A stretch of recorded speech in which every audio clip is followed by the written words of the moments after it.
In Schulen Mitteleuropas lernt man, dass Kolumbus als erster den Kontinent Amerika entdeckt habe. Wie kam es dazu und stimmt das auch wirklich? Das Osmanische Reich war mehrere hundert Jahre die Weltmacht. Die Türken kontrollierten den Welthandel mit Zöllen, sodass die Osmanen, aber auch Indien davon profitieren konnten. Die Europäer suchten deshalb einen anderen Weg, um die Produkte direkt aus Indien und China, ohne Zölle, zu bekommen. Also versuchten Seefahrer, über das Meer, nach Indien zu segeln. Verbreitet war noch immer die Meinung, dass die Erde eine Scheibe sei und Schiffe über den Rand fallen könnten.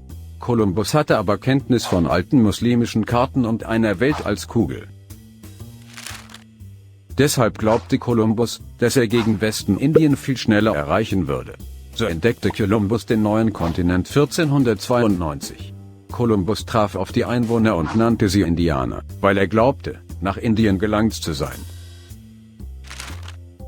Die Europäer besetzten das neue Land und machten die Einwohner zu ihren Sklaven. Das geschah zuvor schon bei Entdeckungsreisen nach Afrika.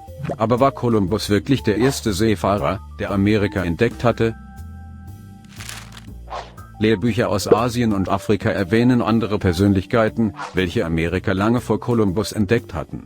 Schriften der Muslime im andalusischen Spanien beschreiben, dass im Jahr 889 der maurische Admiral Schaschas nach Amerika segelte und nach einem Jahr mit viel Reichtum wieder zurückkehrte.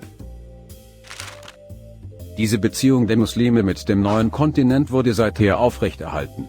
Al-Masudi aus Kairo, ein muslimischer Historiker, Kartograf und Philosoph, der selbst Teile Asiens, Armenien, Georgien, den Kaukasus, Arabien, Indien bis China, sowie mehrfach Ostafrika bereiste, erzählt vom Tauschhandel mit dem neuen Kontinent und bestätigt die Reise von Muslimen nach Amerika. Um das Jahr 1000 gelangte auch ein Wikinger mit Namen Leif Erikson nach Amerika, wie es die Vinland-Saga erzählt. Ein muslimischer König, genannt Abu Bakeri, erreichte 1310 den amerikanischen Kontinent mit 2000 Schiffen. Kolumbus berichtet später in seinen Bordbüchern von Waren, die auf die Ankunft afrikanischer Muslime deuten.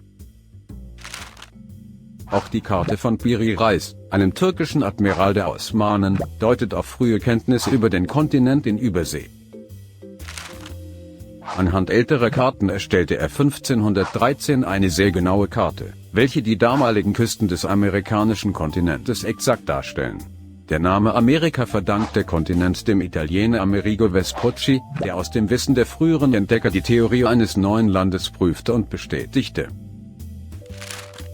Aber die eigentlichen Entdecker Amerikas waren die Ureinwohner, welche vom türkischen Altaigebirge über die Beringstraße den Kontinent besiedelten.